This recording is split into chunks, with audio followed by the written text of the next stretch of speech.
अध्याय 72 खलनायिका की सुखद सैर भाग 1। शैल का ध्यान कुछ देर के लिए कहीं और चला गया। जैसे ही मैंने इसकी पुष्टि की, मैंने आवश्यक जादुई मंत्र तैयार किया। मैं उसके हाथ में मौजूद नुस्खे पर अचानक समुद्र का पानी छिड़कने की सोच रही थी, जब वो ध्यान नहीं दे रही थी। बेशक वो अभी भी नुस्खे की रक्षा कर रही थी, लेकिन मुझे यकीन था कि मैं सफल हो सकती हूँ। लेकिन इससे पहले कि मैं कुछ कर पाती, शैल ने मेरी ओर देखा। तुम क्या कर रही हो? कुछ नहीं। मैंने जल्दी से तैयार किया हुआ जादू रद्द कर दिया।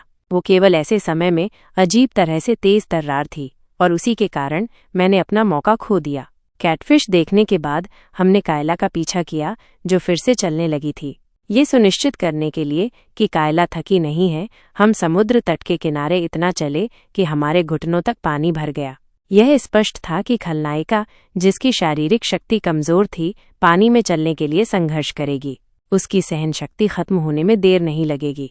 हालांकि खलनायिका का धैर्य उसकी शारीरिक शक्ति से पहले ही समाप्त हो गया।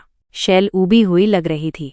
हम समुद्र के किनारे चल रहे थे और ऐसा कुछ नहीं हुआ जो उसे रुचिकर लगे।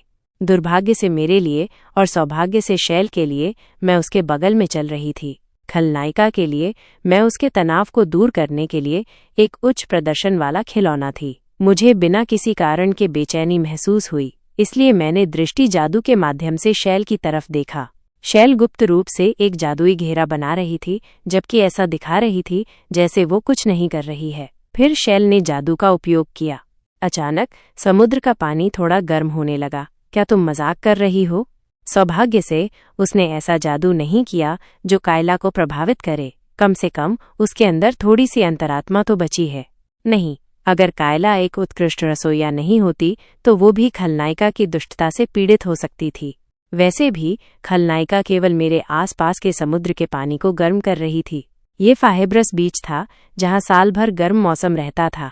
सौभाग्य से समुद्र का पानी काफी ठंडा था, लेकिन अब नहीं। खलनायिका के जादू के कारण ये गर्म हो गया। ये इतना गर्म नहीं था कि मेरी जान ले ले, लेकिन ये इतना गर्म था कि मुझे पागल कर दे। मैंने खलनायिका से बदला लेने का तरीका सोचना शुरू कर दिया।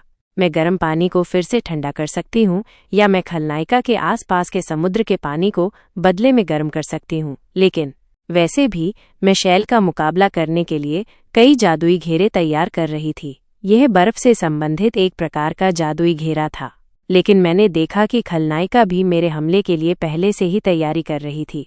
इसलिए मैंने चीजों को थोड़ा अलग तरीके से करने का फैसला किया। शैल मेरे आसपास के गर्म पानी को छूने से बचने के लिए तेजी से चल रही थी, इसलिए मैं जल्दी से उसके पास पहुंच गई। फिर मैंने शैल का हाथ पकड़ लिया ताकि वो भाग न सके। तुम क्या कर रही हो? क्या? शैल ने मुझे ऐसे घूरा जैसे वो चाहती थी कि मैं उसे छोड़ दूं, लेकिन मैं उसे छोड़ नहीं सकती थी, क्योंकि मैं चाहती थी कि खलनायिका भी गर्म पानी से पीड़ित हो। हमारी सगाई हो चुकी है, तो हाथ पकड़ने में क्या बुराई है? हाँ।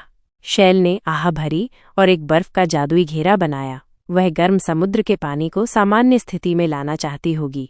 हालांकि थोड़ी देर सोचने के बाद शैल ने जादुई घेरा रद्द कर दिया। फिर उसने मेरी ओर देखा और मुस्कुराई। यह एक दुष्ट मुस्कान थी। इसका मतलब सरल था, चलो एक साथ पीड़ित होते हैं। मैं चुपचाप गर्म समुद्र में चलने लगी। ये सौभाग्य की बात थी कि ये इतना गर्म नहीं था कि जलन पैदा कर दे, लेकिन यह वास्तव में बहुत गर्म था, इसलिए यह स्वाभाविक था कि शैल और मैं लाल हो जाते। मुझे नहीं पता था कि हम क्या सोच रहे थे। क्या हम मूर्ख हैं? लेकिन हम फिर भी चलते रहे। जो पहले इसे सहन नहीं कर सका और पानी के तापमान को सामान्य कर दिया, वो हारने वाला होगा, या कम से कम शैल को ऐसा लगता था। मुझे इसका यकीन था। अगर मैंने बर्फ के जादू का इस्तेमाल किया तो खलनायिका सोचेगी कि वो जीत गई है, इसलिए मुझे सहन करना पड़ा। तभी मैंने कायला के शब्द सुने। बड़ी बहन, तुम्हारा चेहरा लाल हो गया है। क्या यह इसलिए है क्योंकि तुम बड़े भाई का हाथ पकड़ रही हो? इस पर शैल ने जल्दी से अपना हाथ वापस खींच लिया, और अपना जादू भी। उसने इतनी आसानी से हार मान ली। ये सामान्य जिद्दी खलनायिका से मेल नहीं खाता था, लेकिन ऐसा लग रहा था कि पानी उसके लिए बहुत गर्म था, इसलिए उसने बिना कुछ कहे बस जाने दिया। हम थोड़ी देर तक ऐसे ही चलते रहे। शैल धीरे धीरे थक रही थी। इसका कारण वो जादू था जिसका उसने अभी उपयोग किया था। उसकी सहन शक्ति पहली जगह में इतनी अच्छी नहीं थी। कायला, क्या तुम थोड़ा आराम करना चाहोगी? ओह, बस थोड़ा और। कायला थोड़ी देर और ऐसे ही चलती रही। धड़ाम, कायला अचानक झुक गई। मैं उसकी अचानक हरकत से चौंक गई, लेकिन ऐसा लग रहा था कि उसे कुछ मिल गया है। आह, उसे एक सुंदर शंख मिला। वह वास्तव में एक मासूम बच्ची थी। कायला ऐसे हंस रही थी जैसे वो संतुष्ट हो। ठीक है, चलो अब टेलीपोर्टेशन स्टेशन पर चलते हैं। अभी? उसके सवाल पर मैंने सिर हिलाया। कायला से विदा लेने का समय आ गया था।